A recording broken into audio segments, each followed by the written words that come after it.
This was media day for the USC baseball team. The Gamecocks are looking to bounce back from a disappointing season in the first year under head coach Paul Mainieri. Carolina is practicing for their season opener February 13th. They'll host Northern Kentucky at 4 p.m. Coach Mainieri has reconstructed his roster. He only has 10 returning players while adding 24 transfers. The Gamecocks finished 28-29 last year, 6-24 in the SEC. Mainieri knows the fans are eager for a return to the glory days. Carolina won back-to-back national titles under Ray Tanner in 2010 and 2011. The coach is confident the fans will see a better product on the field this season. I feel very, very confident that we're going to be a lot better this year, but we have to prove ourselves. I mean, what happened last year is not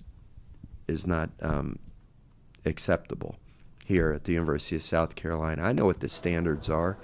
I know what the fans expect, and if I was a fan of the South Carolina baseball program, I would expect an awful lot as well.